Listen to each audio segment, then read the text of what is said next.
Pada pagi hari ini sebelum kita beribadah, saya akan membacakan warta gereja. Yang pertama, berdasarkan hasil pemilihan jemaat dan pendekatan yang dilakukan panitia nominasi untuk kesediaan menjadi calon majelis periode 2025-2028, maka nama-nama berikut ini yang sudah terpilih, yaitu Bapak Penatua Bukit Masiaan, Bapak Penatua Danu, juga Penatua Ujang Seni Saipulo, Penatua Andres Tiamukuan, Diaken Jeffrey, Diaken Daniel Agustiawan, Diaken Mika Andreas, Diaken Subianto, menyatakan bersedia untuk menjadi majelis dalam jabatan tersebut. Jika tidak ada keberatan yang sah dari jemaat, maka nama-nama tersebut akan dilantik menjadi Majelis Jemaat GKMI Bandung periode 2025-2028 pada ibadah Minggu tanggal 16 November 2025 pukul 8.30, ibadah hanya satu kali kebaktian. Ya, mohon perhatian dari jemaat sekalian dan mohon dukungannya untuk pemilihan majelis ini.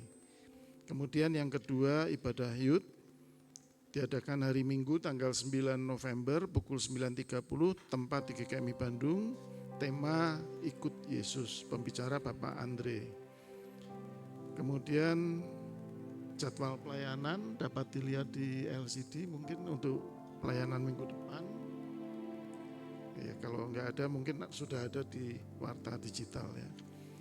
Kemudian yang berulang tahun, Saudara Jordan Kristi Britain Sihaan tanggal 2 November, Bapak Jonathan Christian tanggal 4 November, Ibu Heni Noviana Sutanto tanggal 4 November, Ibu Rina Novianti tanggal 5 November, Bapak Andres Tiamukuan tanggal 5 November. Selamat ulang tahun buat yang berulang tahun, kiranya Tuhan memberkati selalu. Kemudian laporan keuangan, keuangan bulan Oktober itu ada saldo kita di 31 Oktober Rp1.558.425 ya. Terima kasih untuk dukungannya dan mohon dukungannya untuk kelancaran kas gereja dan operasional gereja kita. Kemudian info tambahan, info dana sekat ruang remaja yang sudah terpasang sekarang ini, RAB itu Rp121.250.000 dan dana yang sudah masuk sebesar Rp110.050.000, sehingga ada kekurangan dana Rp11.200.000. Demikian warta gereja pada pagi hari ini. Selamat beribadah, Tuhan memberkati.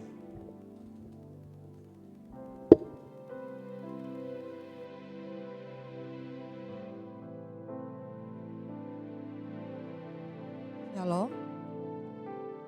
Selamat pagi.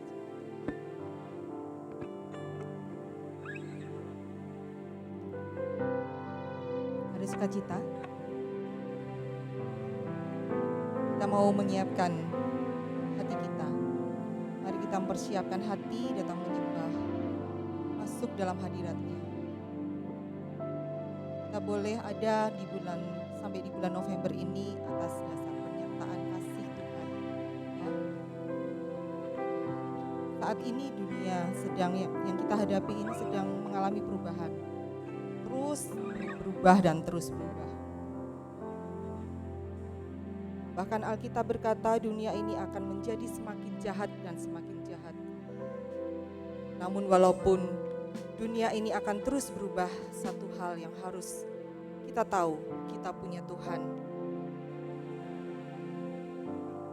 yang cintanya tidak pernah berubah.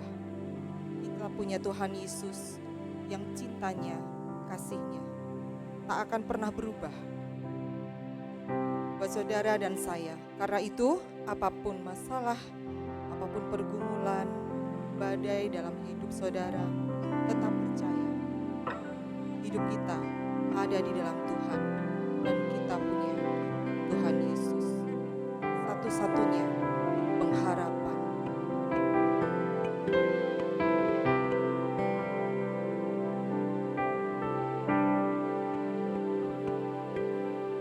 Walau dunia berubah, namun kasih-Mu Tuhan tetap sama di hidupku. Kau setia dalam setiap rencana-Mu. Ku percaya hidupku dalam tangan-Mu. Sampai detik ini ku melihat penyertaan-Mu sempurna. Sampai selamanya Kaulah Tuhan, satu-satunya pengharapan. Mari jemaat Tuhan katakan dengan iman. Walau dunia berubah, namun kasih-Mu Tuhan tetap sama di hidupku. Kau setia dalam setiap rencana-Mu. Ku percaya hidupku dalam tangan-Mu. Katakan dengan iman. Sampai detik ini ku melihat penyertaan-Mu sempurna. Sampai selamanya Kaulah Tuhan,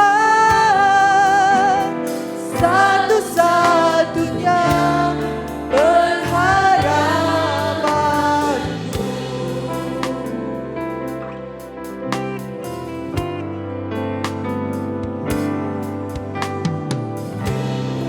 Kita boleh merasakan dunia berubah.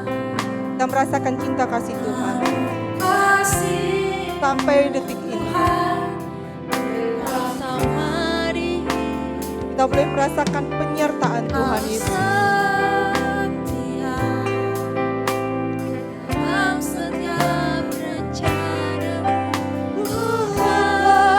Percaya hidupku dalam tangan-Mu. Sampai detik ini ku melihat penyertaan-Mu sempurna.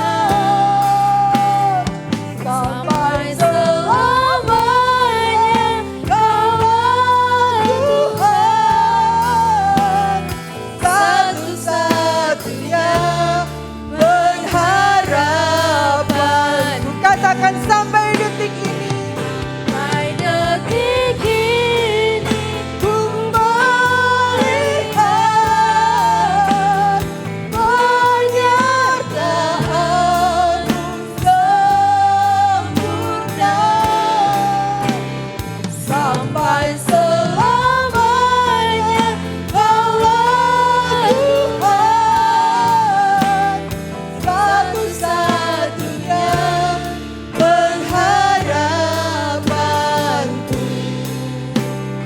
Satu-satunya pengharapanku. Satu-satunya pengharapanku.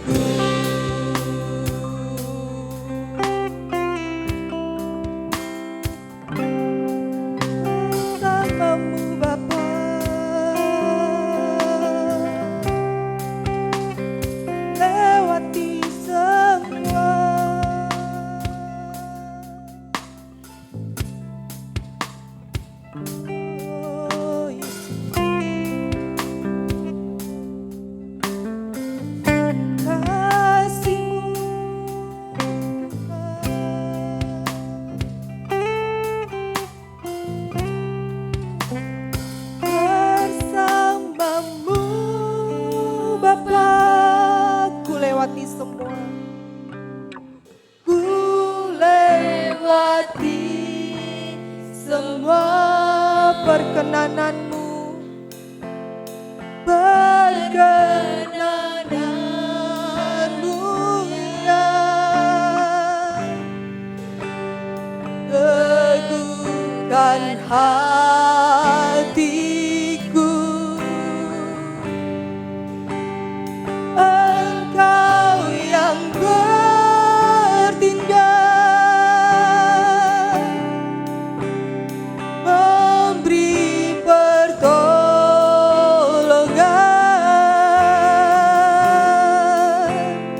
Anugerah-Mu besar, melimpah bagiku. Katakan bersamamu Bapa.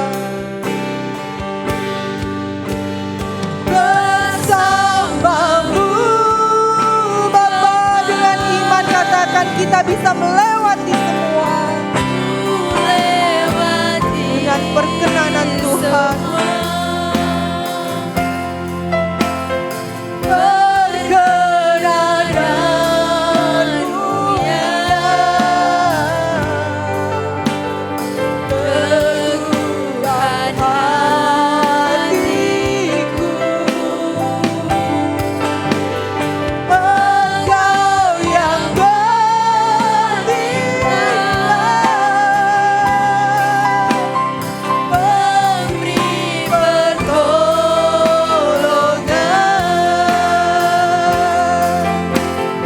Anugerah-Mu besar, melimpah bagiku. Jemaat Tuhan bangkit berdiri, sama-sama kita nyatakan bersamamu. Bersamamu Bapa, ku lewati semua perkenananmu,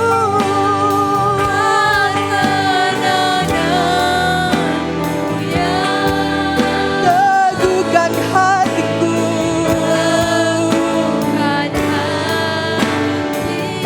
Engkau yang bertindak, memberi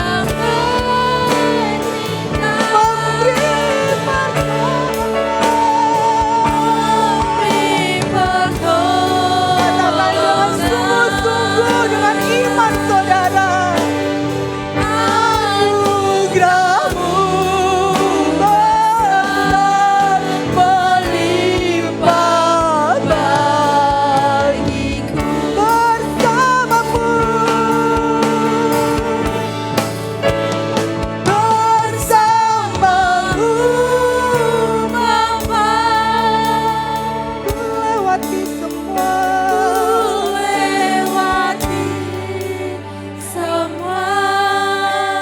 perkenanan-Mu,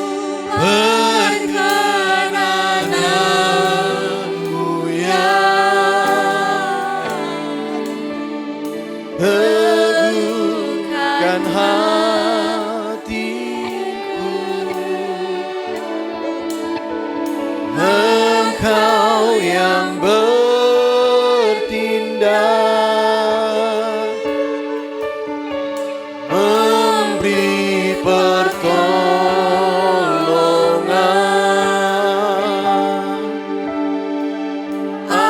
Anugerah-Mu besar, melimpah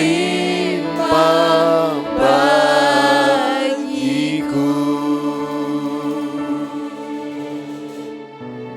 Mari Bapak Ibu serta saudara dan saudari sekalian, kita memasuki kebaktian perayaan iman kita pada minggu yang pertama di bulan November ini. Karena itu biarlah seluruh rangkaian ibadah kita mulai dengan satu pengakuan bahwa sumber pertolongan kita adalah di dalam nama Tuhan, Sang Pencipta langit, bumi dan segala isinya, yang di dalam kasih dan kesetiaannya tidak pernah meninggalkan buah perbuatan tangannya. Karena itu turunlah atas kamu sekalian anugerah dan damai sejahtera di dalam nama Allah Bapa, Putra dan Roh Kudus. Amin.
Amsal 23 ayat 18 berbunyi demikian. Karena masa depan sungguh ada dan harapanmu tidak akan hilang. Amin, amin, amin.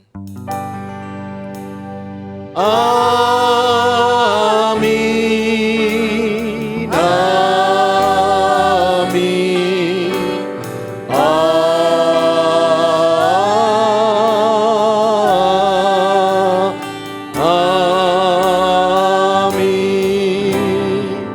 Silakan duduk Bapak Ibu Saudara dan Saudari.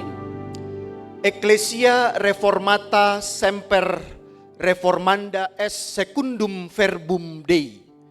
Itulah yang menjadi satu slogan dalam bahasa Latin yang berarti gereja yang telah direformasi adalah gereja yang harus terus-menerus diperbaharui berdasarkan firman Allah. Nah, mengapa hal ini saya cuplikan Bapak Ibu? Karena beberapa hari yang lalu, tepatnya 31 Oktober, itu menjadi hari yang memperingatkan kepada kita bahwa hari itu pada tahun 1517 seorang yang bernama Martin Luther menempelkan 95 dalil di gerbang Wittenberg di Jerman yang mau mengajak gereja kembali kepada hakikatnya, yaitu menghidupi firman Allah. Karena dalam perjalanannya gereja ternyata bisa keliru di dalam melakukan dan menyatakan tugas panggilannya. Dalam hal ini maka itulah menjadi titik momentum lahirnya reformasi gereja. Nah, karena itu kita hari ini juga boleh mengenang akan hal itu. 31 Oktober 1517 ketika Martin Luther melakukan itu, dan akhirnya dia memunculkan 5 slogan yang kita mungkin kenal, tetapi seringnya mungkin kita hanya tahu 3 slogan yang sering kita dengar dalam kehidupan kita, tetapi sesungguhnya ada 5 sola yang diucapkan oleh Martin Luther, yaitu yang pertama sola gratia, artinya hanya karena anugerah. Sola fide, hanya karena iman. Lalu juga solus Christus, hanya karena Kristus. Sola scriptura, hanya karena firman Tuhan atau Alkitab. Dan terakhir adalah soli deo gloria, artinya kemuliaan hanya bagi Allah. Kiranya kita boleh merayakan juga akan hal itu. Dan memang sayangnya juga perjalanan reformasi gereja juga mengalami penyimpangan. Dan karena itu muncullah kita sebagai anak reformasi gereja, yaitu kelompok kaum Anabaptis yang juga dikenal dengan Anabaptis Mennonite. Karena ada Menosimonnya yang coba merampungkan dasar-dasar iman daripada Anabaptis. Karena itu kita ini sesungguhnya adalah anak dari reformasi gereja. Karena itu mari kita belajar untuk juga menghayati akan arti bergereja. Karena itu nuansa kita masih nuansa merah. Artinya kita juga boleh kembali mengenang akan peristiwa tersebut dan menghidupi peristiwa tersebut di dalam kehidupan bergereja kita. Selamat beribadah, Tuhan Yesus memberkati.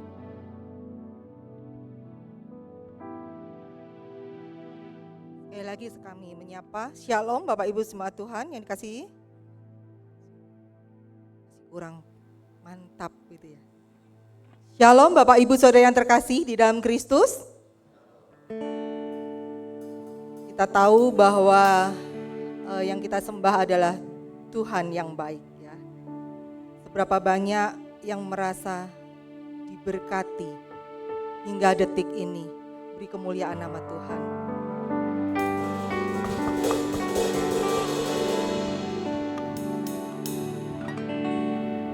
Kita mau nyatakan kebaikan Tuhan. Kita boleh bangkit berdiri. Kita boleh kasih salam kanan kiri depan belakang. Katakan salam damai, Tuhan Yesus baik.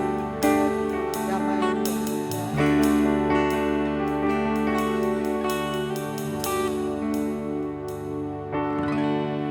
Hidupku ada di tangan-Mu. Kau beri rancangan yang terindah, tak hanya yang baik saja yang ku terima. Walau tubuhku diremukkan, Walau jiwaku tergoyahkan, pujianku takkan terhentikan. Rohmu yang memberi penghiburan. Akan ku salibku, cukuplah kasih setiamu. Ku bertahan, kau kuatku, teguhkan imanku.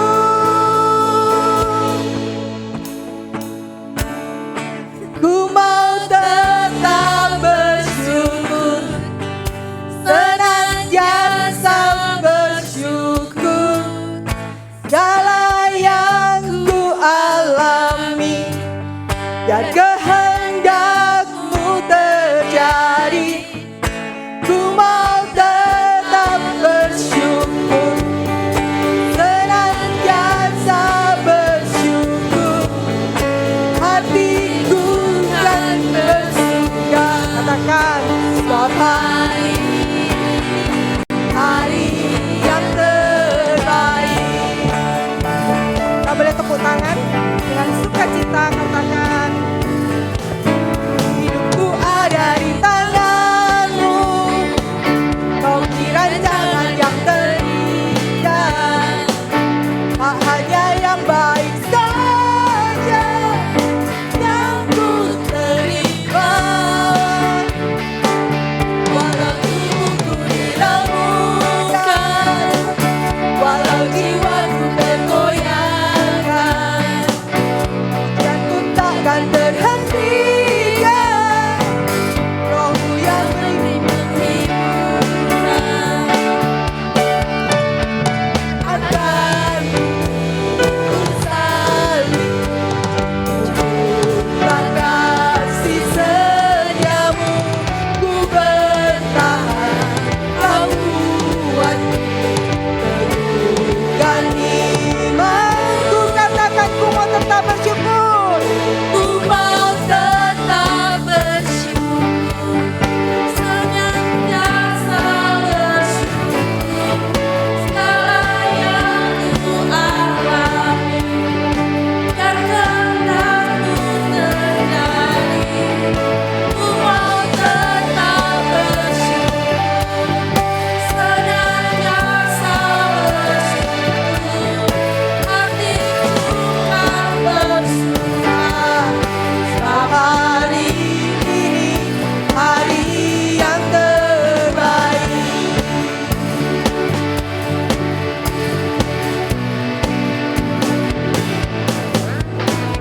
Akan ku salibmu, cukuplah kasih setiamu. Ku bertahan, kau kuatku, teguh. Katakan akan ku pikul salibmu, akan ku pikul salibmu, cukuplah kasih setiamu. Ku bertahan, kau kuatku, teguhkan imanku. Ku mau tetap bersyukur, senantiasa bersyukur. Hatiku kan bersuka, ku terjadi. Ku mau tetap bersyukur, senantiasa bersyukur. Hatiku kan bersuka. Katakan setiap hari ini, hari yang terbaik.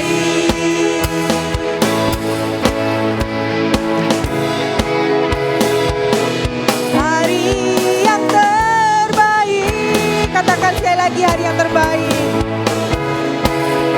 Hari yang terbaik. Beri kemuliaan nama Tuhan, firman Tuhan. Silakan duduk. Saatnya kita akan mendengarkan sabda Tuhan yang akan disampaikan oleh Bapak Pendeta Elfren. Mari sekali lagi kita datang menyembah pada Tuhan. Terima kasih Tuhan. Sekalipun kami dalam lembah kekelaman, kami tidak takut, sebab Engkau menyertai kami.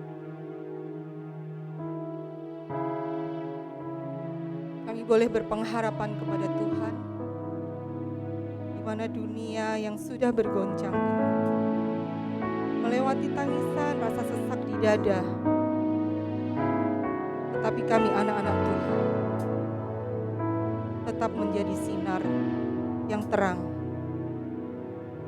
untuk sekeliling kita, walau gunung tak berpindah.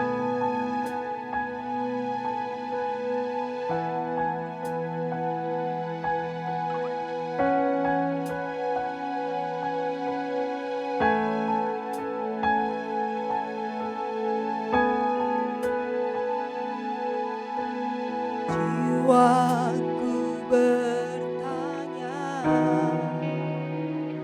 apakah masih ada harapan melewati tangisan, rasa sesat di dada. Imanku berkata, Tuhanku yang pegang kuasa, Dia selalu bekerja, meski mata ku tak melihat, walaupun gunung itu tak berpindah, tetap percaya Kau yang punya kuasa. Sekalipun ku dalam lembah gelap, tak mengapa asal Kau di sampingku. Walaupun masalahku masih ada, tetap percaya rencanamu terindah. Pribadimu takkan pernah berubah. Iman yang aku pegang padamu, Tuhan yang setia.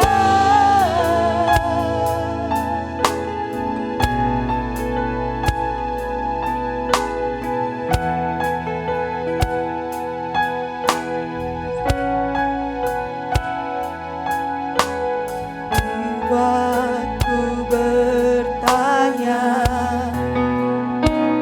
apakah masih ada harapan melewati tangisan, rasa sesat di dada. Katakan dengan imanku, Imanku berkata, Tuhanku yang pegang kuasa, Tuhanku yang pegang kuasa, Dia selalu bekerja, meski mata ku tak melihat,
Tetap percaya Tuhan yang punya kuasa. Kau yang punya kuasa.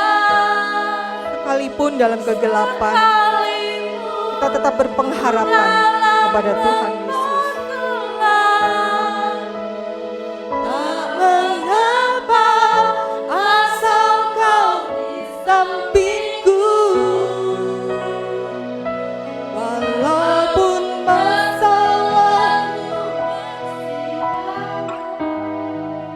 tetap percaya rencanamu terindah.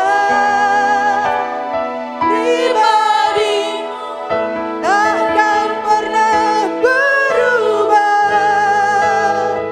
Iman yang aku pegang padamu. Jemaat Tuhan,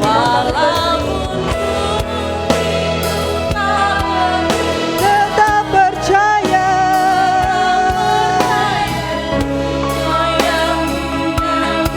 Pribadi sekalipun ku dalam lembah gelap, tak mengapa asal kau di sampingku. Masalahmu masih ada, tetap percaya rencanamu terindah. Pribadi takkan pernah berubah. Iman yang aku pegang padamu, Tuhan yang setia. Katakan iman yang aku pegang.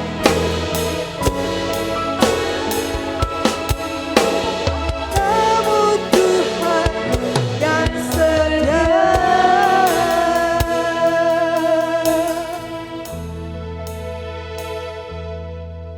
Secara jujur kami berani berkata bahwa kami adalah orang yang mempunyai iman. Mempercayai Engkau sebagai Tuhan dan Juru Selamat yang telah menebus segala dosa-dosa kami.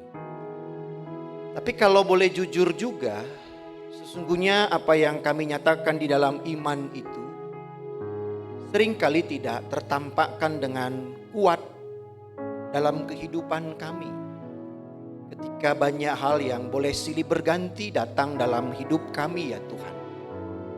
Dan itu seringkali membuat kami seperti menjadi orang yang kehilangan pengharapan. Dan akhirnya hidup di dalam ketakutan, keraguan, kebimbangan.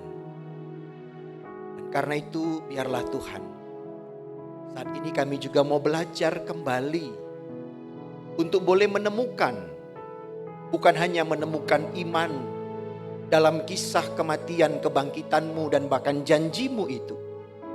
Tetapi lebih daripada itu, kami boleh mempertemukan juga semua peristiwa itu dalam pengharapan kami. Bahkan mungkin di tengah-tengah kegelapan hidup yang sedang melanda hari-hari kami.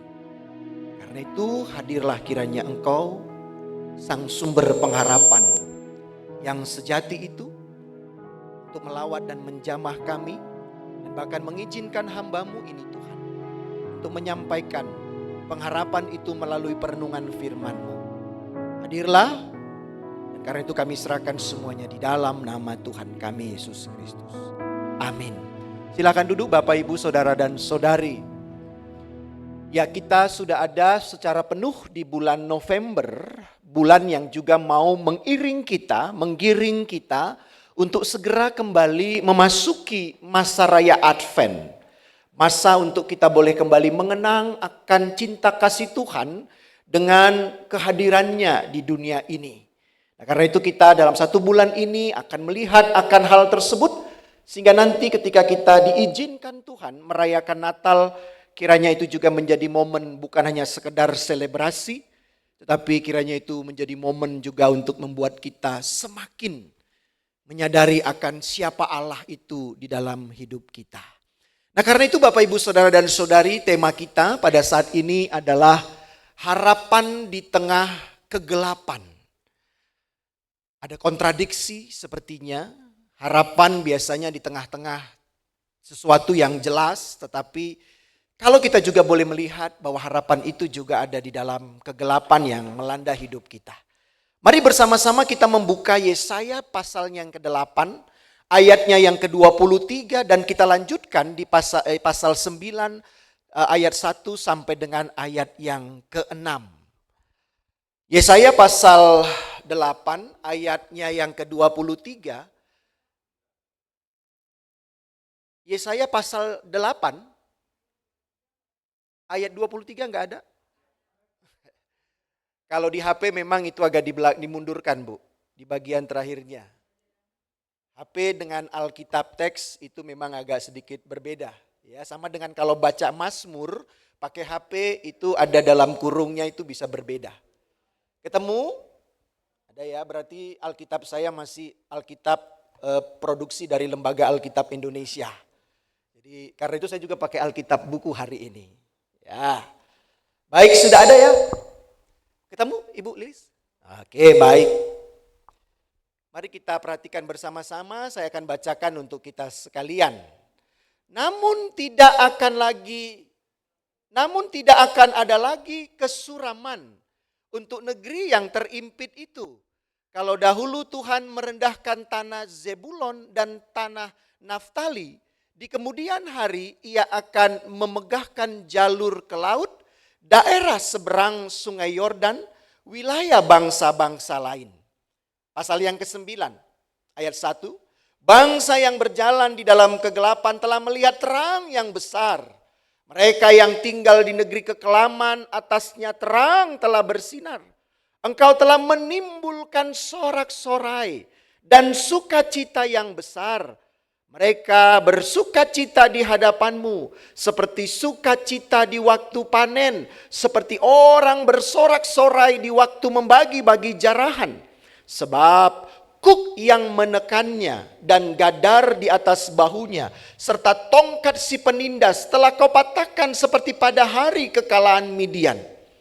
Sebab setiap sepatu tentara yang berderap-derap dan setiap jubah yang berlumuran darah akan menjadi umpan api. Sebab seorang anak telah lahir untuk kita, seorang putra telah diberikan untuk kita. Tampu pemerintahan ada di atas bahunya, dan namanya disebut orang Penasehat ajaib, Allah yang perkasa, Bapa yang kekal, Raja damai. Besar kekuasaannya dan damai sejahtera tidak akan berkesudahan di atas takhta Daud dan di dalam kerajaannya, karena ia mendasarkan dan mengukuhkannya dengan keadilan dan kebenaran dari sekarang sampai selama-lamanya. Kecemburuan Tuhan semesta alam akan melakukan hal ini. Sampai sejauh itu pembacaan firman Tuhan. Berbahagialah kita yang setia membaca, merenungkan dan mau melakukan firman Tuhan di dalam seluruh kehidupan setiap saat. Entah Bapak Ibu pernah mendengar cerita klasik ini. Ya, dikisahkan ada seorang petani tua di daerah Tiongkok yang hidupnya bukan hidup dengan kemapanan, tetapi hidup dalam kesederhanaan. Apa yang dia miliki sangat terbatas. Dan salah satu yang dia miliki adalah seekor kuda.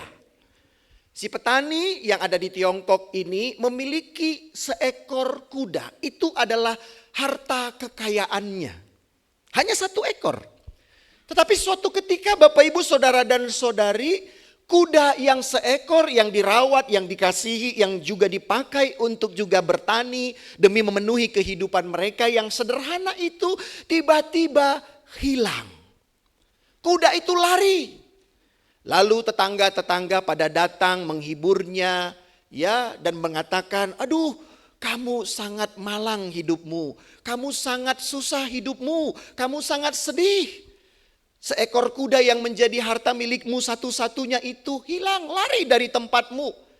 Lalu si petani ini berkata, apakah ini kemalangan, apakah ini keberuntungan, siapa yang tahu. Tapi tiba-tiba Bapak Ibu seminggu kemudian setelah kuda itu hilang, tiba-tiba kuda yang tadi hilang itu kembali pulang ke rumah si petani yang miskin ini. Tetapi rupa-rupanya dia datang kuda itu tidak seekor. Tetapi kuda itu pulang membawa beberapa ekor kuda lain atau kuda liar kembali ke rumah si petani ini. Artinya si petani ini tidak lagi hanya memiliki seekor kuda, tetapi kuda yang hilang itu pulang membawa beberapa ekor. Lalu tetangga-tetangganya yang melihat itu datang kembali dan berkata kepada si petani ini, "Waduh, kamu sangat beruntung ya. Seekor kuda bisa membawa beberapa ekor kuda. Kamu sangat beruntung." Apa jawab si petani itu? Apakah ini kemalangan? Apakah ini keberuntungan? Siapa yang tahu? Lalu Bapak Ibu, kisah berlanjut. Ternyata si petani ini memiliki satu orang anak lelaki. Jadi tadi dia hanya memiliki seekor kuda, dia juga memiliki seorang anak lelaki yang masih beranjak remaja begitu. Lalu si anak ini berkata, "Pah, boleh enggak aku belajar menunggang kuda?" Lalu si bapaknya bilang, "Ya Pak, silakan." Lalu si anak itu belajar, dia naikin kudanya, dia menunggang kuda. Tiba-tiba kuda itu menjadi sedikit emosional dan akhirnya mementalkan si anak itu. Terjatuhlah si anak yang hanya satu orang di dalam keluarga itu dan mengakibatkan anak itu patah kakinya. Lalu tetangga-tetangga kembali datang lagi ke rumah si petani itu dan berkata, "Aduh, malang benar hidupmu. Kamu punya satu anak, tapi kakinya patah dan mungkin dia tidak akan bisa berjalan dengan baik lagi, berjalan dengan seperti orang normal." Apa jawab si petani ini? Apakah ini kemalangan? Apakah ini keberuntungan? Siapa yang tahu? Tiba-tiba pemerintah mengatakan bahwa karena situasi darurat terjadi perang, maka seluruh warga yang ada di daerah tersebut, di kerajaan tersebut, maka setiap anak pemuda remaja harus ikut dalam wajib militer. Anak yang tentunya dalam keadaan sehat. Fisiknya tentunya yang paling utama.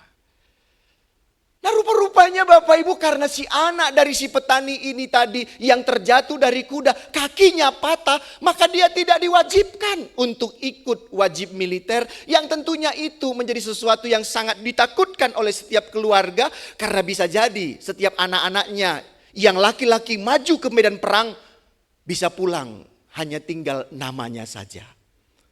Lalu tetangga-tetangga datang lagi kembali ke rumah si petani itu dan berkata, "Beruntungnya kamu ya, karena anakmu itu mengalami luka, mengalami sakit, kakinya pincang, karena itu dia tidak ikut diwajibkan untuk wajib militer." Kira-kira apa jawab si petani itu, Bapak Ibu Saudara dan Saudari? Sama lagi. Dia menjawab kembali. Ya, dia menjawab sama. Dia berkata, "Apakah ini kemalangan? Apakah ini keberuntungan? Siapa yang tahu?" Bapak Ibu Saudara dan Saudari, dari cerita si petani ini yang mungkin Bapak Ibu pernah dengar cerita ini, saya merenungkan Bapak Ibu dari 3 pernyataan dalam bentuk pertanyaan yang disampaikan si petani tersebut, yaitu apakah ini kemalangan, apakah ini keberuntungan, siapakah yang tahu? Paling tidak saya merenungkan si petani itu mau mengajak untuk melihat kehidupan ini bukan dengan apa saja yang terlihat. Bukan apa saja yang sedang kita bisa lihat secara visual. Itu terbukti dari banyak orang-orang yang datang tadi silih berganti ke rumah si petani itu. Mereka hanya melihat dengan apa yang terlihat. Kuda yang hilang dikatakan kemalangan. Kuda yang kembali dengan banyak temannya juga dikatakan keberuntungan. Anak yang jatuh patah kakinya dikatakan malang. Anak yang tidak wajib militer dikatakan keberuntungan. Kita sering sekali hidup dalam hanya melihat apa yang terlihat saja. Bukan salah. Karena kita juga diberikan indera pelihat. Diberikan mungkin juga telinga, diberikan juga kemampuan untuk merasa. Tetapi Bapak, Ibu, Saudara dan Saudari, tetapi kiranya kita tidak hanya berhenti dalam poin tersebut. Tetapi di dalam kehidupan ini ada sebuah ajakan bagi kita bersama untuk memasuki kehidupan dengan lebih dalam lagi, dengan melihat segala kisah tersebut dalam perjumpaan kita, tentunya dalam iman kita dengan Tuhan. Tentunya perjumpaan kita dengan Tuhan. Mungkin kita sekarang sedang melihat segala sesuatu itu gelap. Segala sesuatu itu berat. Dalam proklamasi-proklamasi kita yang saat-saat ini, ya, dalam pernyataan-pernyataan kita saat ini di berbagai macam tempat, dalam komunitas kita, seringkali proklamasi kita mengatakan dunia sedang tidak baik-baik saja. Dunia sedang berperkara dengan berbagai macam persoalan, termasuk di dalam sektor ekonomi. Ekonomi sekarang sedang dalam keadaan gelap gulita. Tetapi Bapak Ibu, dari apa yang diceritakan dan ditampilkan oleh si petani miskin, itu mau mengajak kita, jangan hanya lihat kegelapan tersebut.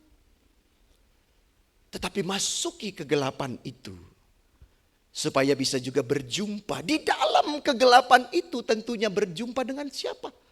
Bukan hanya berjumpa dengan persoalannya, tetapi harapannya kita berjumpa dengan Tuhan. Nah, karena itu Bapak Ibu, kita dari hal itu kita masuk dalam teks bacaan kita, Bapak Ibu, Saudara dan Saudari.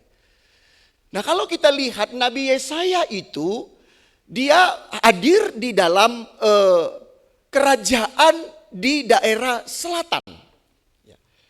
Kita perlu ingat Bapak Ibu, Saudara dan Saudari, ya, bahwa kerajaan Israel yang agung, yang mulia, yang jaya itu tidak bertahan selama-lamanya.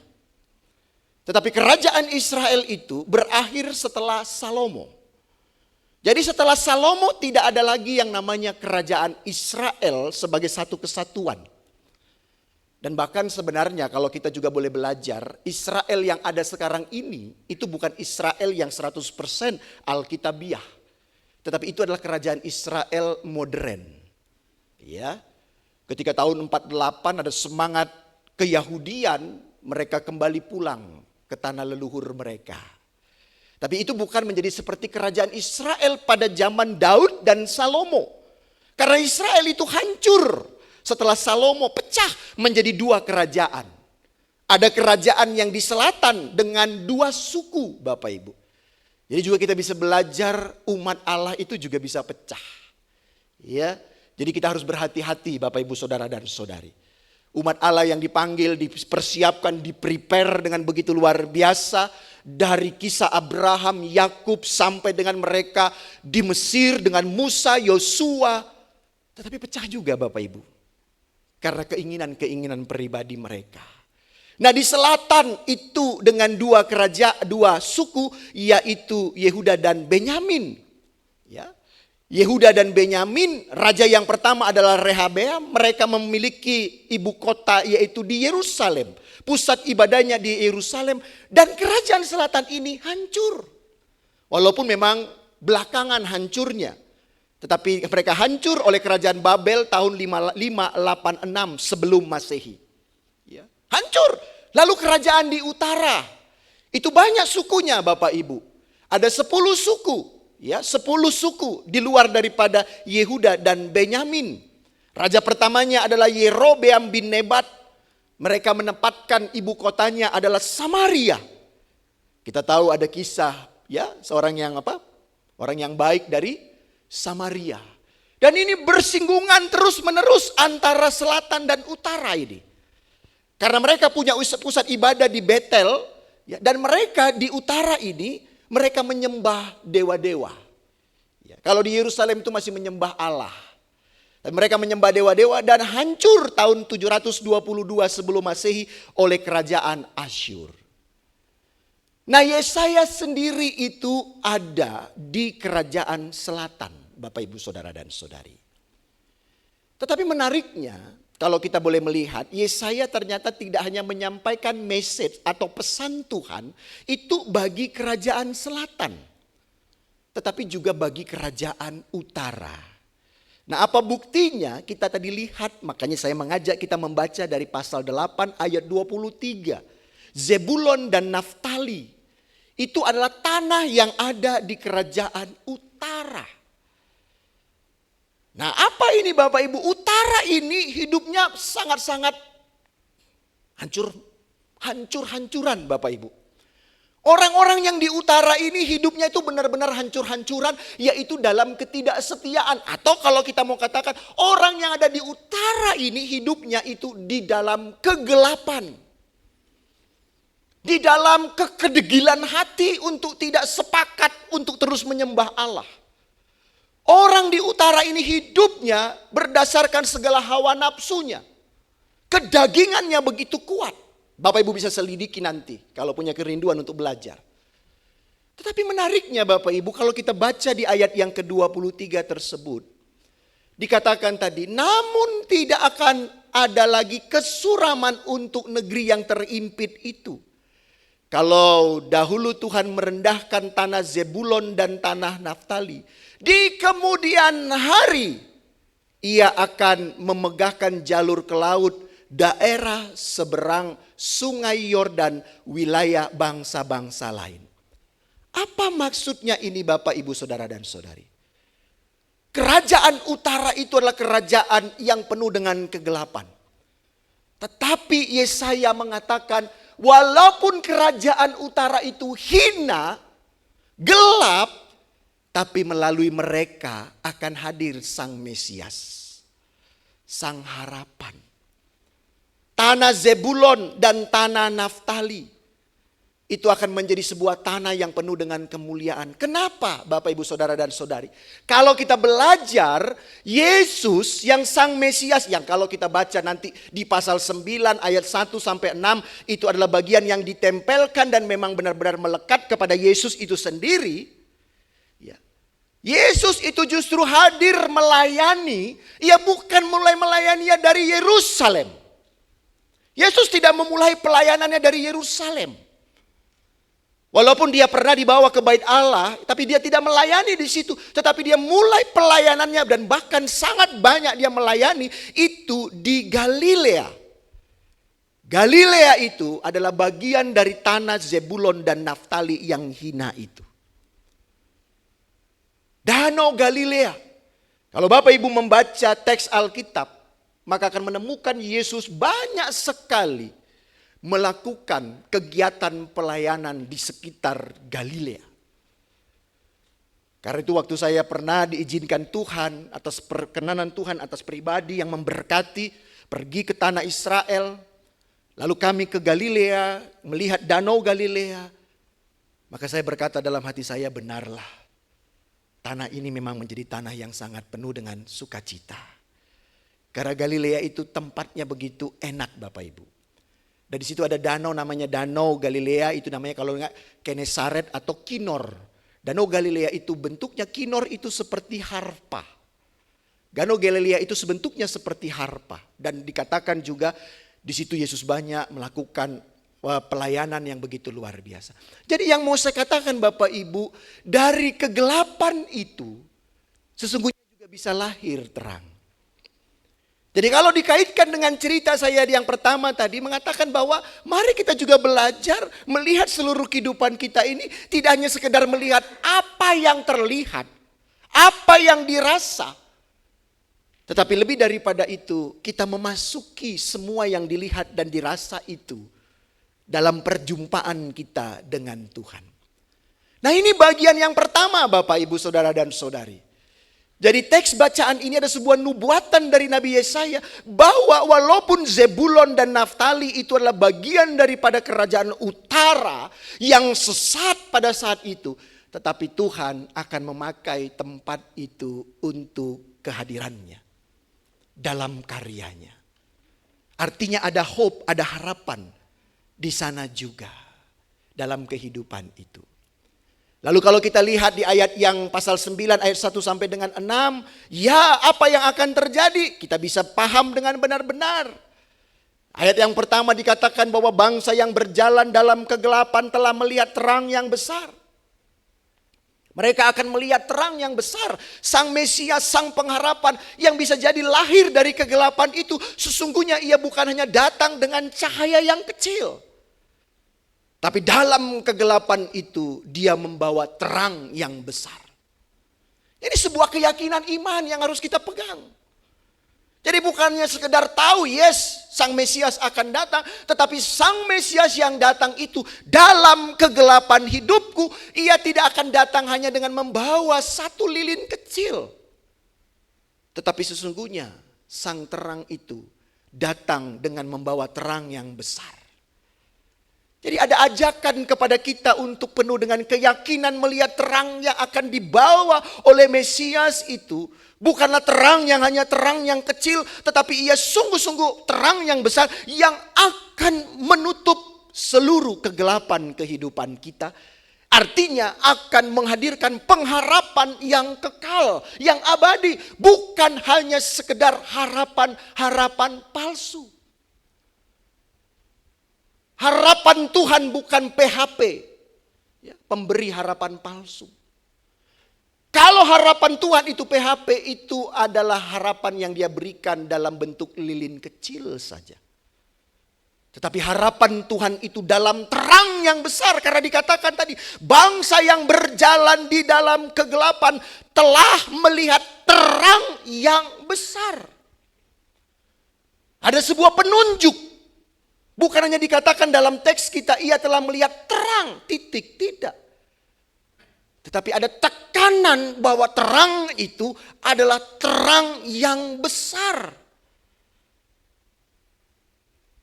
Jadi artinya Bapak Ibu, kalau kita boleh melihat dalam kegelapan hidup kita ini, yakini bahwa ada harapan yang Tuhan akan berikan, dan harapan itu bukan harapan yang kecil, tetapi harapan yang besar dalam kehidupan kita.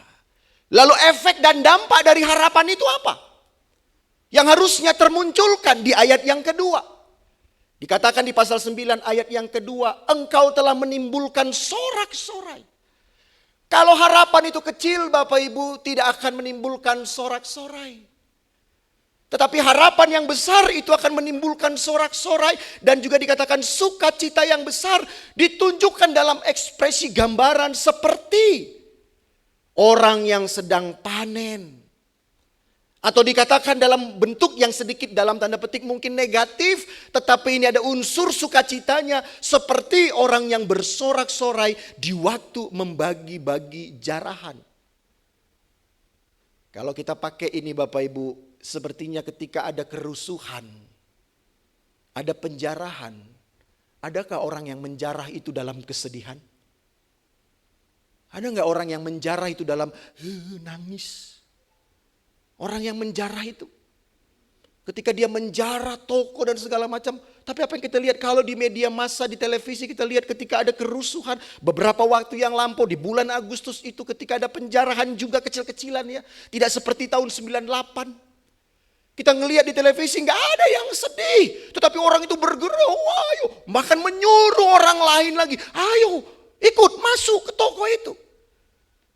Ini sebuah ekspresi, tetapi dalam artian bukan berarti kita kalau merasakan harapan, wah berarti kita harus menjarah. Tidak.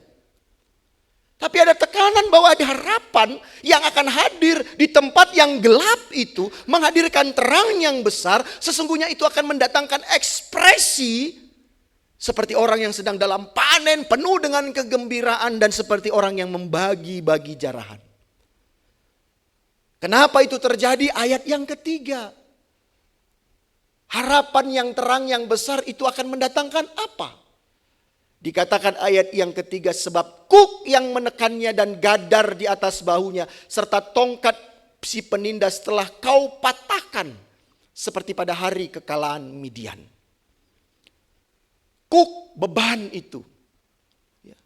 Yang menekan, seekor lembu itu ditaruh kuk untuk dia menjadi menjadi terarah, menjadi beban, tetapi itu telah dipatahkan. Beban itu telah diangkat. Ya, telah diberikan kelegaan oleh Sang Pengharapan itu. Menjadi sesuatu yang membawa sukacita. Dari artinya sukacita itu bukan hanya karena situasi, tetapi juga karena aksi daripada sang pengharapan itu.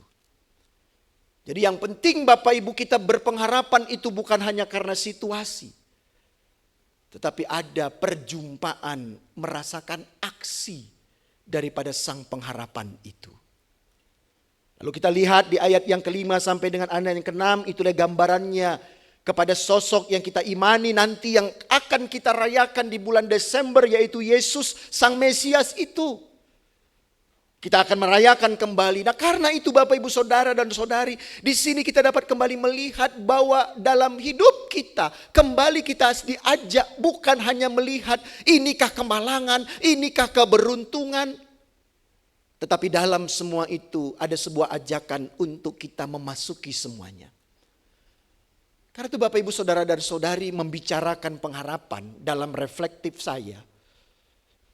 Ada sebuah hal yang harus kita lakukan. Kalau kita mau melihat pengharapan di dalam Tuhan, karena itu menjadi sumber kekuatan kita Bapak Ibu. Kalau kita tidak lagi punya pengharapan dalam hidup ini, maka sesungguhnya hidup ini sudah menjadi gelap. Tidak lagi punya sesuatu yang perlu kita perjuangkan. Tapi kita ada sampai saat ini, sesungguhnya itu karena kita punya pengharapan. Tetapi kita mau diarahkan saat ini untuk kembali melihat pengharapan itu harus seperti apa kira-kira? Kalau dari teks bacaan ini, maka saya menawarkan kepada kita untuk kita melihat pengharapan itu dan juga meyakini harapan itu dengan caranya. Jadi mari kita berharap kepadanya dan sesuai dengan caranya. Kadangkala kita ini seringkali berharap kepada Tuhan, tetapi dengan harapan cara kita. Kita berharap kepada Tuhan dengan cara kita. Makanya kita tidak mau masuk di dalam kegelapan.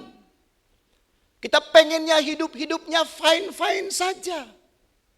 Tapi kalau caranya Tuhan, kita selalu berharap di dalam caranya Tuhan, maka kita tidak akan mempersoalkan sesungguhnya apa yang sedang terjadi itu. Tetapi kita menghidupi sesuatu yang sedang terjadi itu dengan punya pengharapan di dalam Tuhan. Kita yakin bahwa di dalam sesuatu yang sedang terjadi ini juga ada cara Tuhan untuk memperkenalkan dirinya kepada kita.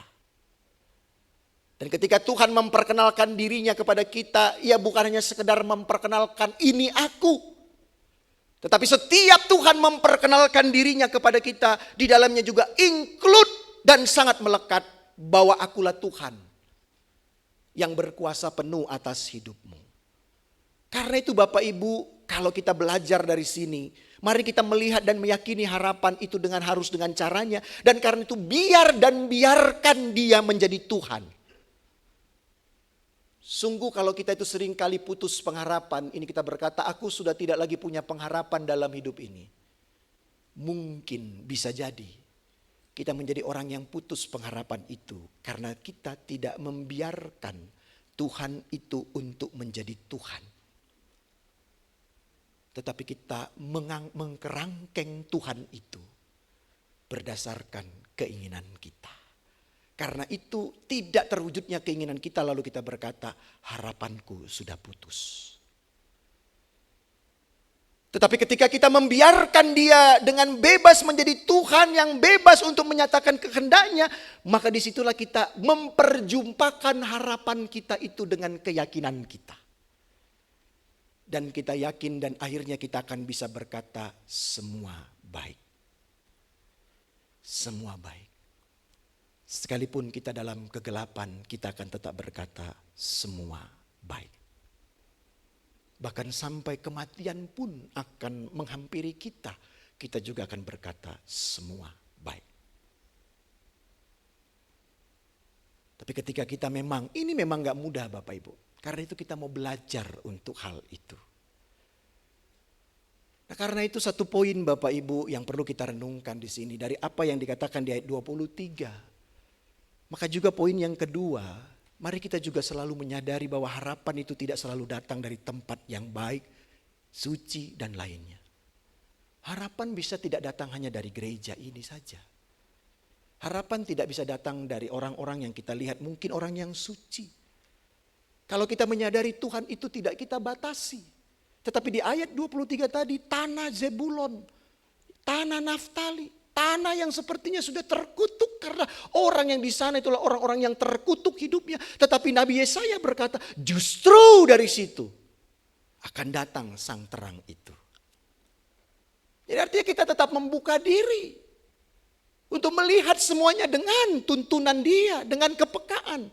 Karena itu bukan hanya selalu datang dari tempat yang baik, suci dan lainnya, tetapi ia bisa juga datang dari tempat yang tak terduga. Bahkan yang paling gelap sekalipun. Itulah cara Tuhan yang bisa di luar nalar kita. Cara Tuhan itu Bapak Ibu bisa di luar nalar kita. Kalau Tuhan sudah bisa kita 100% nalarkan dan masukkan dalam pikiran kita, menurut saya Dia bukan lagi Tuhan. Tetapi Dia sudah sama dengan kita. Tuhan itu tidak bisa kita nalar Bapak Ibu. Karena itu firman Tuhan ini tidak pernah akan tuntas untuk kita katakan, saya sudah paham. Tetapi ketika kita terus merenung-renungkannya, maka kita akan bisa menemukan lagi hal yang lain daripada cara Tuhan itu dalam kehidupan kita. Si petani tua tadi dari Tiongkok yang miskin itu, sepertinya dia bisa mengatakan cara Tuhan dalam hidupnya. Kudanya yang satu, harta miliknya yang dia sangat-sangat jaga dan rawat, ternyata pergi dan hilang. Tetapi apakah dia itu adalah kegelapan dalam hidupnya? Tetapi orang hanya melihat ini kemalangan, tetapi di dalam harapannya, di dalam keimanannya dia yakin, yes, walaupun itu kemalangan aku tetap bersyukur. Karena itu dia berkata, apakah ini kemalangan, apakah ini keberuntungan, siapa yang tahu. Ketika dia kudanya pulang, apakah dia punya sesuatu hal yang sangat bersukacita? Tentu. Tetapi sukacita itu tidak membuat dia menjadi orang yang gelimpangan. Seperti ikan yang keluar dari air lalu gelagapan, bersukacita dan kehilangan jati dirinya. Dia tetap juga kontrol diri. Karena dia yakin sepertinya semua ini ada cara dari sang ilahi itu dalam hidupnya. Karena itu Bapak Ibu Saudara dan Saudari, apapun saat ini mungkin kisah hidup kita, mari kita jangan sampai kehilangan. Atau saat ini kita sedang ada dalam titik nadir yang paling dalam. Jangan katakan ini kemalangan yang paling malang dalam hidupku. Tapi katakan itu juga baik adanya bersama dengan Engkau Tuhan. Nah karena itu Bapak Ibu, saya akan menutup khotbah ini dengan seorang filsuf yang bernama Plato, yang hidup beberapa abad yang lalu. Dia memberikan sebuah pengajaran yaitu tentang kisah manusia di dalam gua. Ya. Manusia yang ada dalam gua ini adalah orang-orang yang terpenjara begitu. Nah Bapak Ibu Saudara dan Saudari, Plato itu mau menunjukkan tentang bagaimana kita menyikapi hidup. Jadi kalau kita belajar filsafat itu bukan belajar artinya jadi orang yang aneh. Tapi belajar filsafat itu sesungguhnya kita mencoba memaknai kehidupan. Nah dikisahkan ini di sebuah ilustrasi gambarannya ada orang yang ada di dalam gua. Lalu ada ini para penjaga-penjaga yang membawa panji-panji seperti itu. Lalu ada api di sini Bapak Ibu. Dan mereka terkurung di dalam gua ini dari waktu yang cukup lama.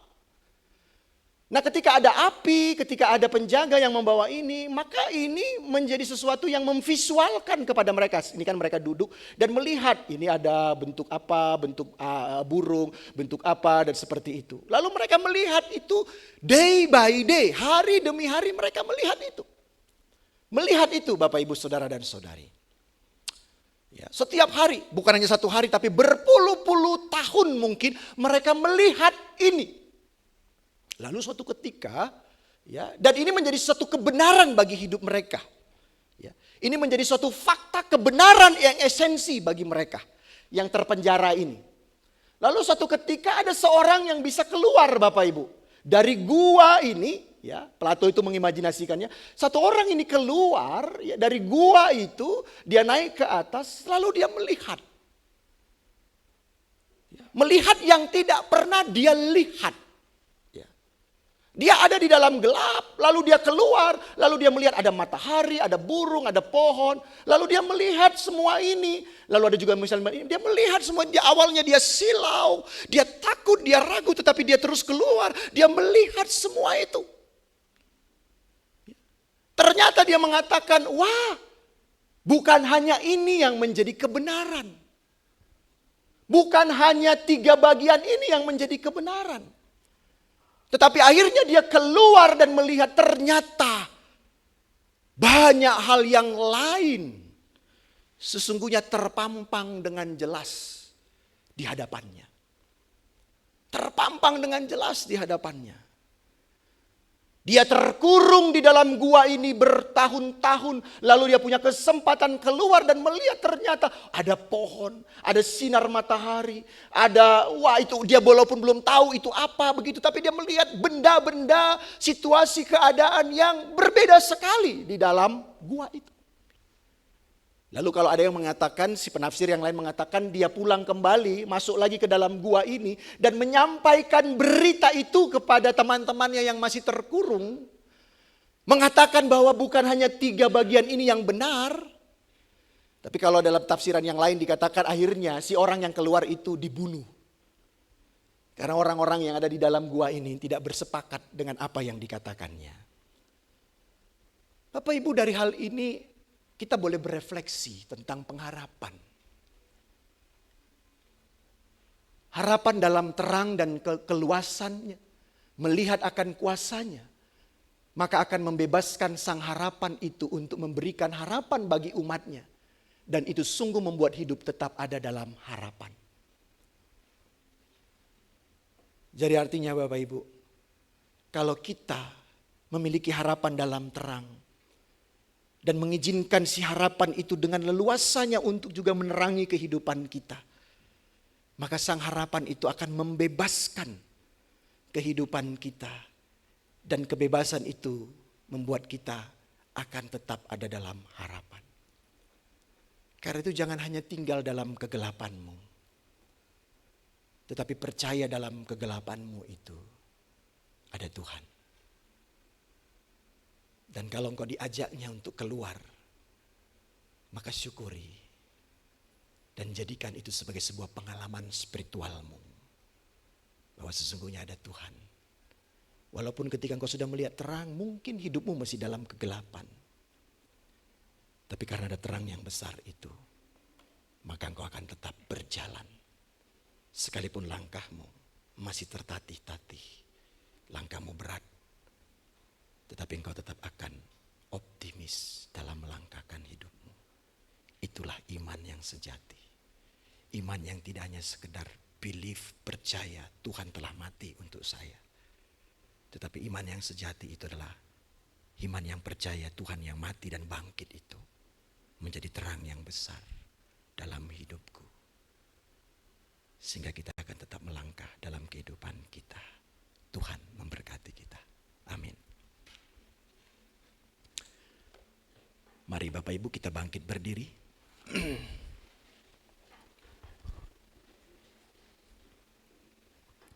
Mari kita bersama-sama mengucapkan komitmen pemuritan kita dengan bersama-sama berkata, kami bersaksi bahwa tidak seorang pun dapat sungguh-sungguh mengenal Kristus kecuali ia yang mengikutinya setiap hari dalam kehidupan.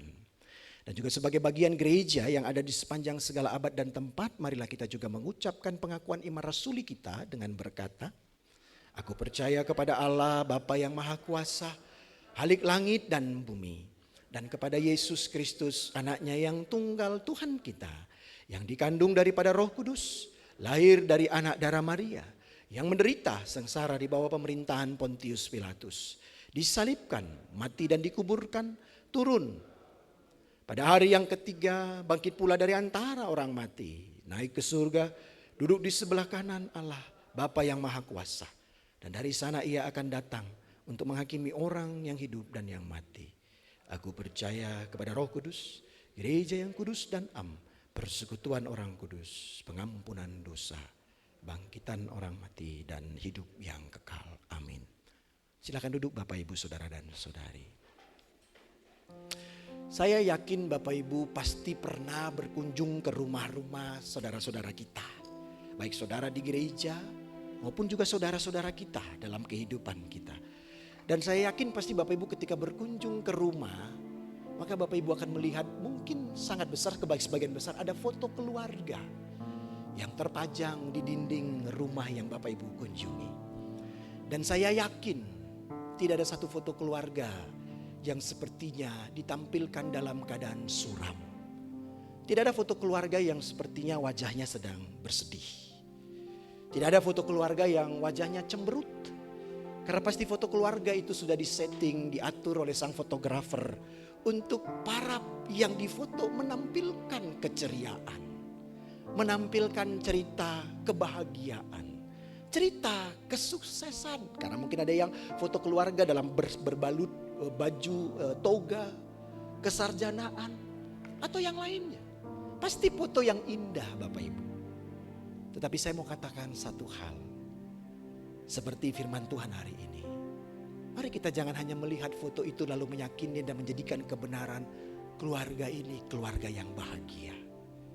Keluarga ini tidak ada persoalan. Saya mau katakan dan berani mengatakan Bapak Ibu. Tidak ada satupun di antara keluarga dan bahkan kita yang hadir saat ini yang tidak hidup di dalam persoalan. Bukan bicara besar dan kecilnya persoalan. Tapi poinnya kita pasti hidup di dalam persoalan.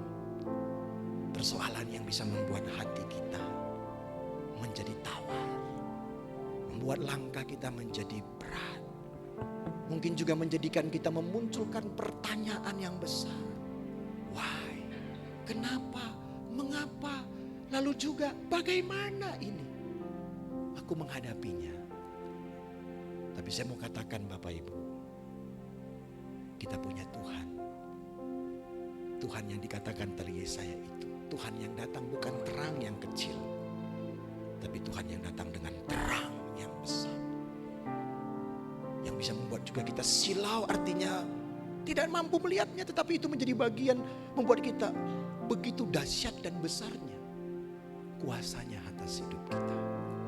Karena itu pula Bapak Ibu, apapun yang sedang kita gumulkan saat ini, mari kita belajar tidak mengandalkan pribadi-pribadi yang ada, tapi mari kita belajar mengandalkan Tuhan dan berserah kepada Tuhan dan berdoa seperti doa Tuhan di Taman Getsemani. Biarlah bukan kehendakku yang jadi, tetapi kehendak-Mu lah yang jadi. Dan ketika apapun kehendak Tuhan yang terjadi, di awal itu mungkin pahit, kecut, asam. Tetapi yakinlah, semua akan mendatangkan indah pada waktunya. Sukacita yang abadi dalam hidup kita. Karena itu mari kita akan naikkan doa syafaat kita. Saya yakin bulan Oktober itu bukan hanya menjadi bulan yang berbawa hujan dalam hidup kita. Bawa sukacita suasana yang dingin sejuk. Tapi bisa yang datang itu juga adalah masalah-masalah. Tapi pujian ini mau mengajak kita bahwa kita punya kekuatan di dalam Tuhan. Tuhan yang ajaib, yang penuh dengan kuasa, yang sanggup pulihkan hidup kita.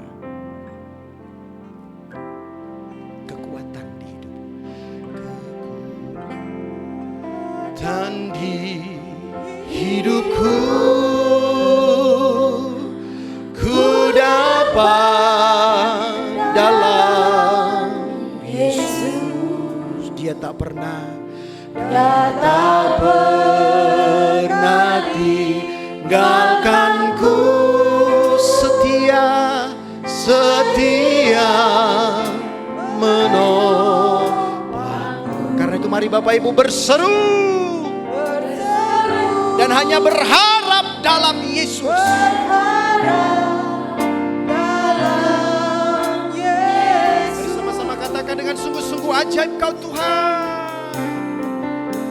Ajaib Kau Tuhan, penuh kuasa, sanggup pulihkan keadaanku.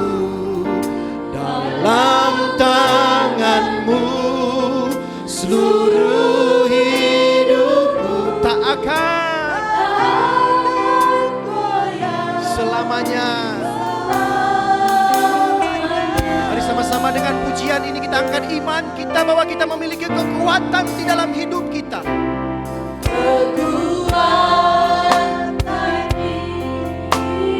Biarlah kekuatan itu kita dapatkan hanya di dalam Yesus.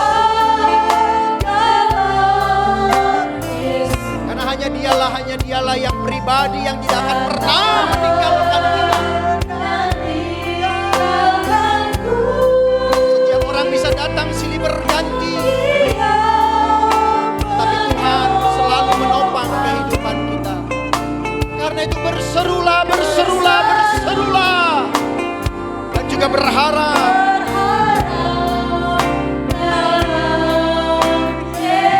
Oh, ajaib, ajaib Kau Tuhan, penuh kuasa, sanggup pulihkan keadaanku,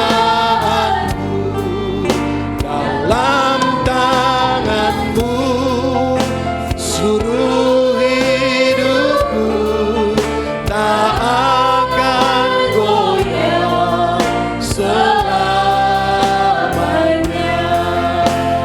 Ajaib Kau Tuhan, penuh kuasa, sanggup pulihkan keadaanku, dalam tangan-Mu seluruh hidupku tak akan goyah selamanya. Ajaib Kau Tuhan, penuh kuasa, sanggup pulihkan dalam tangan-Mu seluruh hidupku tak akan goyah selamanya.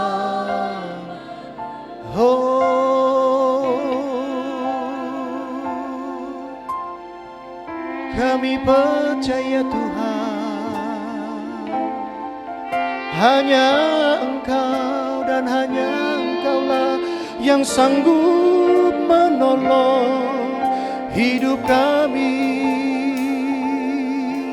Oh, haleluya. Kami berterima kasih, oh Tuhan. Engkau setia, Engkau sanggup menolong kami. Terima kasih Tuhan. Engkaulah pengharapan kami dalam kegelapan hidup ini. Terima kasih ya Tuhan untuk kesetiaan-Mu atas seluruh hidup kami. Terima kasih Tuhan. Oh, terpujilah Engkau Allah kami.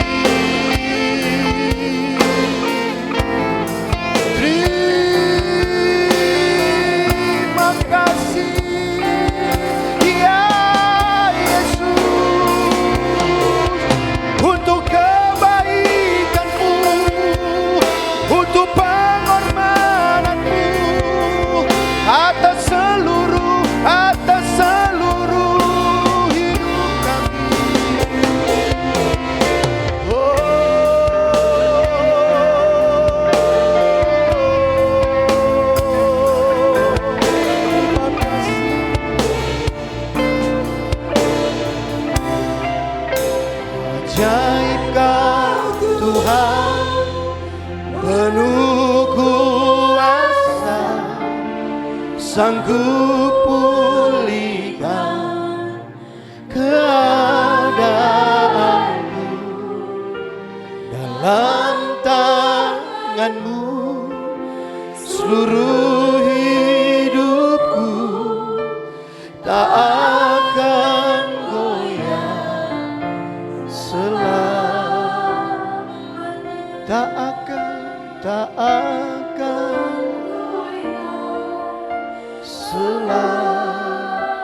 oh tak akan goyah, tak akan goyah selamanya. Mari Bapak Ibu, sebelum saya mendoakan untuk kita semuanya, baik juga lah kiranya engkau menundukkan kepalamu. Berdoa juga secara pribadi untuk semua perjalanan hidup yang sudah engkau lalui. Kalaupun mungkin hari ini, sampai hari ini, masih ada beban yang sangat berat yang kau sedang hadapi. Karena itu tundukkan kepalamu. Dan ketika kau menundukkan kepalamu, itu juga kiranya menjadi sebuah simbol bahwa engkau juga mau menundukkan hatimu di hadapan Tuhan. Hati yang tertunduk juga mau menjadikan hati yang mau berkata, Tuhan, gak ada harapan di dunia ini tanpa Engkau ya Tuhan. Gak ada kekuatan di dunia ini tanpa Engkau Tuhan. Gak ada yang mampu sesungguhnya aku hadapi di dunia ini tanpa Engkau Tuhan. Karena itu tundukkan hatimu, dan kalaupun kau hari ini, saat ini kau menundukkan kepalamu dan kau mau berdoa kepada Tuhan, kau harus meneteskan air mata. Itu bukan air mata yang membuat engkau menunjukkan kau gagal. Tapi justru air matamu itu adalah air yang boleh keluar dari tubuhmu menjadi air kehidupan. Karena air itulah air untuk mendatangkan kehidupan. Jadi air mata itu bukan menjadi sebuah kegagalan. Tapi setiap tetesan air matamu itu yang jatuh, sesungguhnya itu mendatangkan kehidupan. Kehidupan yang baru, kekuatan yang baru, pengharapan yang baru dalam Tuhan. Karena itu mungkin berdoalah 5 menit ini. Kalau kau mau bersuara juga bersuara. Kau mau menangis, menangislah. Nangislah dari hati kecil. Dan mintakan Tuhan untuk hadir dalam hidup. Berdoalah. Biar musik mengalun dengan lembut. Dan berkata-katalah. Bukan kepada manusia. Tapi berkata-katalah kepada Tuhan.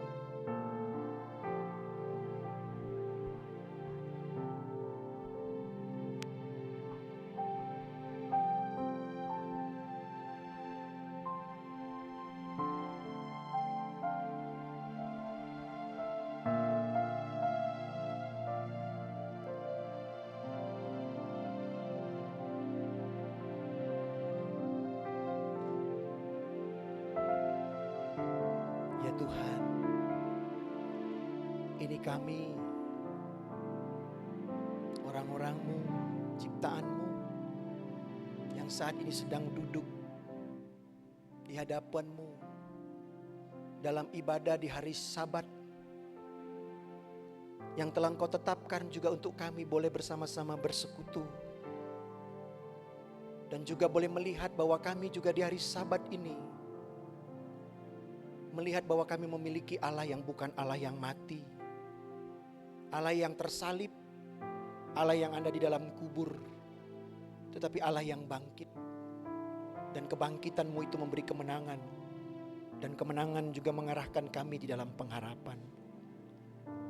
Terima kasih Tuhan untuk segala hal-hal yang sangat luar biasa baik dan sangat luar biasa sempurna yang sudah Engkau kerjakan untuk hidup kami yang hina ini, yang harusnya dimurkahi dan dihukum atas segala keegoisan dan keakuan kami. Dan itu juga telah terbukti bagaimana Engkau Tuhan telah memegang tangan kami, merangkul kami, menopang kami, mendorong kami, bahkan menadahkan tangan-Mu kepada kaki kami supaya kami tidak terjatuh. Itu sudah kami rasakan sesungguhnya. Dan itu membuat kami bisa melalui semua perjalanan hidup kami di bulan yang lalu. Walaupun kami sudah secara penuh ada di bulan November ini. Tapi bisa jadi Tuhan, segala keluh kesah kami, pergulatan batin kami belum terselesaikan. Bahkan mungkin semakin parah. Tuhan, lawatlah kami, jamalah kami. Dan biarlah juga saat ini Engkau Tuhan secara ajaib berkenan juga merangkul kami. Tuhan, lihatlah sekarang ini umat-Mu di tempat ini ada yang sedang meneteskan air matanya. Yang bisa jadi itu bukan tetesan air mata kebahagiaan, tapi tetesan air mata yang penuh dengan pergumulan, kesedihan, tanda tanya. Tuhan, sebagai hamba-Mu, hamba mohon saat ini Tuhan, hamba tidak cukup punya kemampuan Tuhan untuk merangkul umat-Mu ini Tuhan. Tapi hamba mohon dalam kuasa-Mu saat ini Tuhan, turunlah Engkau. Dan kiranya saat ini Engkau berkenan, hamba memohon Tuhan, peluklah mereka. Dan biarlah Engkau juga memeluk mereka. Dan Engkau juga kiranya berkenan Tuhan, hamba bukan mau memaksa, tapi hanya hamba memohon. Biarlah Engkau memeluk mereka dan Engkau berkenan berkata, jangan takut anakku, tengoklah aku, Allah yang akan memeliharamu. Hanya itu Tuhan. Walaupun dengan kata itu persoalan kami tidak akan terselesaikan dengan cepat. Tetapi kata-Mu yang mengatakan jangan takut, itu sudah lebih daripada cukup untuk membuat kami kuat. Makasih Tuhan. Kalaupun juga mereka saat ini Tuhan sedang ada dalam keadaan sakit, hamba mohon juga Tuhan dari atas mimbar-Mu ini, kiranya ada juga kuasa kesembuhan yang boleh diturunkan, baik dari atas rambut mereka sampai ke ujung kaki mereka, dalam setiap bagian tubuh mereka. Bukan kami tidak percaya dengan dokter, kami mengimani dokter juga adalah alat-Mu Tuhan. Tapi Engkau adalah Allah pencipta langit dan bumi. Engkau yang sesungguhnya lebih mengerti akan siapa kami. Karena itu Tuhan, nyatakan kuasa-Mu, kesembuhan bagi umat-Mu yang sedang sakit saat ini. Atau juga saat ini ada yang sedang bergumul Tuhan untuk persoalan-persoalan ekonomi, yang membuat juga ada kehilangan pengharapan. Mungkin setiap orang tua yang sedang duduk beribadah saat ini, di dalam mata yang tertutup wajah anak-anak mereka mungkin muncul, bayangan anak-anak mereka muncul. Dan wajah itu membuat mereka menjadi bukannya berbahagia dan sukacita, tapi justru wajah-wajah itu membuat setiap orang tua mengalami ketakutan. Tuhan, bagaimana masa depan anak-anak ini? Sementara pekerjaan kami sedang berat-beratnya. Tuhan, hamba mohon juga biarlah ada kuasa-Mu yang juga berkata, yang juga menunjukkan bahwa firman-Mu yang juga berkata, carilah dahulu kerajaan Allah dan segala kebenarannya, maka segala sesuatunya akan ditambahkan kepadamu. Biarlah itu juga menjadi pegangan kami juga, setiap orang tua. Kami bukan hanya mencari kehidupan di dunia ini terlebih utama, tapi kami memulainya dengan mencari kebenaran firman-Mu. Dan maka Engkau akan menambah-nambahkannya secara ajaib dalam kehidupan kami. Hamba juga berdoa Tuhan, untuk setiap kami yang punya pergumulan yang lain. Mungkin anak-anak yang sedang studi, biarlah juga Engkau berkati semangat. Yang mereka yang sedang bekerja, kiranya Tuhan juga memberkati. Dan berkati juga gereja ini Tuhan, yang baru saja merayakan hari ulang tahunnya. Dan juga baru saja memperingati hari reformasi gereja. Biarlah gereja ini juga menjadi gereja yang sungguh-sungguh menjadi gereja yang menghadirkan bukan hanya berita keselamatan, tapi juga gereja yang menghadirkan pengharapan bagi setiap umatnya. Sehingga dengan demikian dunia boleh mengalami perubahan dengan semua situasinya. Tetapi kami orang percaya tetap akan yakin dalam perubahan itu ada Engkau Tuhan yang menjadi kekuatan kami. Pimpin kami Tuhan untuk perjalanan di bulan November dengan segala hal yang bisa datang membawa senyum atau derayan air mata. Tetapi kami tahu dalam senyum dan tawa dan juga air mata itu hanya Engkau yang menjadi kekuatan kami. Engkau yang tak pernah meninggalkan kami. Engkau yang pasti setia menopang kami. Terima kasih Tuhan. Terima kasih Tuhan Yesus. Inilah doa syafaat kami yang juga kami doakan untuk bangsa dan negara kami dan juga kota kami. Kiranya ada lawatan dan jamahan-Mu. Dan karena itu semua seru doa kami ini kami naikkan hanya di dalam nama Tuhan kami Yesus Kristus yang sudah mengajar kami berdoa.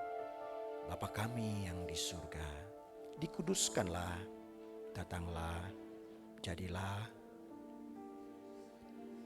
berikanlah, dan ampunilah seperti kami, dan janganlah, tetapi lepaskanlah kami, karena Engkaulah dan kuasa dan kemuliaan sampai selama-lamanya. Amin.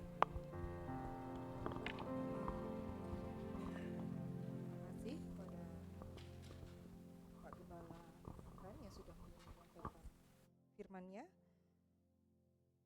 Semoga kita juga selalu berterima kasih dan mengucap syukur kepada Tuhan karena Tuhan sudah memikul salib kita. Maksudnya Tuhan sudah menanggung dosa-dosa kita di atas kayu salib. Kita akan memberikan korban syukur kita kepada Tuhan, kepada petugas kolektan untuk mempersiapkan diri. Nas persembahan terambil dari Yunus 2 ayat 9. Tetapi aku dengan ucapan syukur akan kupersembahkan korban kepadamu, apa yang ku nasarkan akan kubayar. Keselamatan adalah dari Tuhan. Mari kita kembali tunduk dalam keadaan kehadirat Tuhan. Bapa yang kami sembah di dalam Yesus Kristus, kami bersyukur atas segala berkat yang telah Engkau limpahkan kepada kami. Kami mengerti bahwa persembahan yang sejati adalah persembahan hidup yang kudus, tetapi kami juga mengerti bahwa persembahan materi adalah ungkapan iman dan penyerahan kami. Berkatilah tangan-tangan yang akan memberi dan pakailah persembahan ini untuk kemuliaan nama-Mu. Di dalam nama Tuhan Yesus kami sudah berdoa dan mengucap syukur. Amin.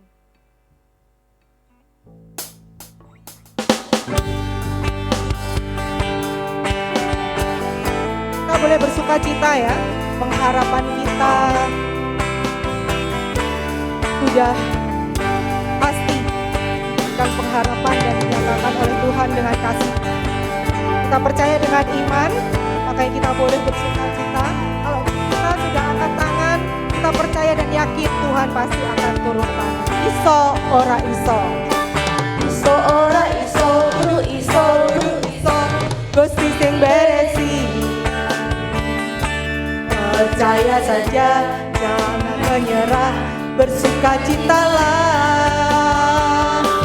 Iso ora iso, kudu iso, kudu iso. Gusti sing benahi. Waktu angkat tangan, Tuhan turun tangan, bersukacitalah. Yesusku hebat, Yesusku ajaib. Di dalam Yesus ku pasti bisa dalam perkara dapat ku tangguh. Di dalam Yesus ku pasti menang. Bapak Ibu, jemaat Tuhan, bangkit berdiri, kita boleh bergoyang, kita boleh bersukacita demi kemuliaan nama Tuhan. Musik.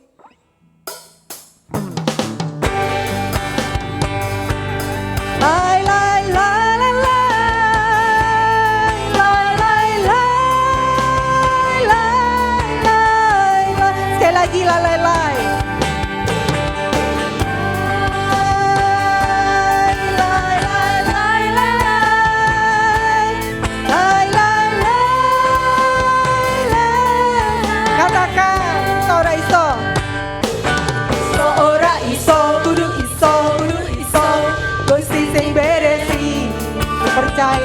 saja kepada Tuhan. Percaya saja, jangan menyerah, Bersukacitalah. ora iso, kudu iso, kudu iso. Gusti sing benahi.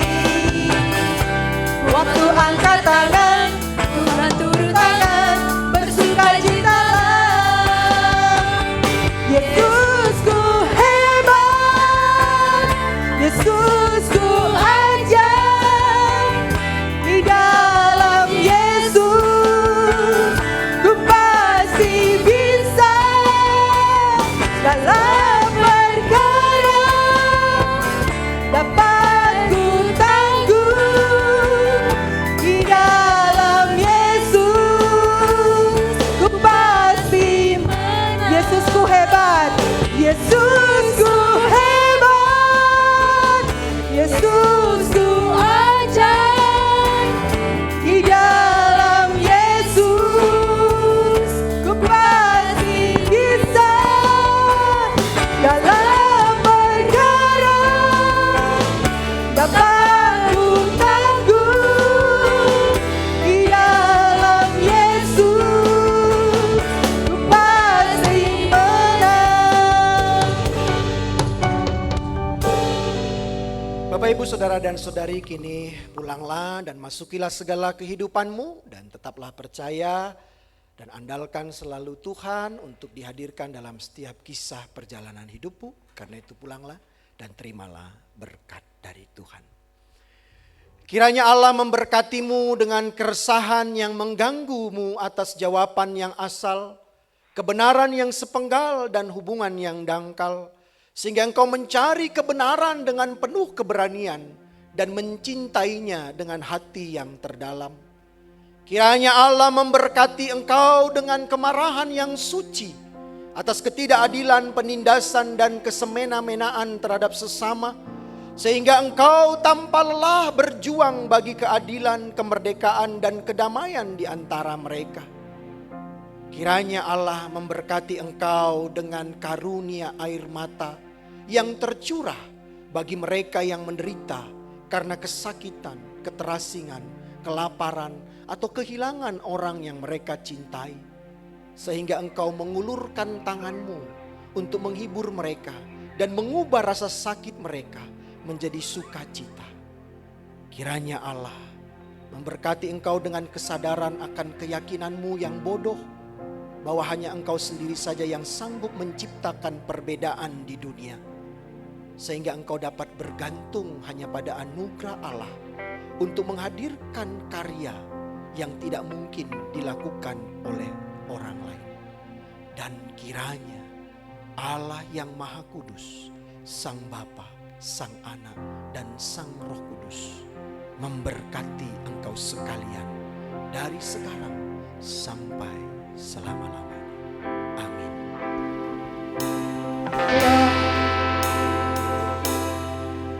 Allah kemuliaan hanya bagi Tuhan. Salam, hormat, pujian hanya bagi Tuhan.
Selamat hari Minggu, terus berkati. Silakan bersatu teduh sejenak.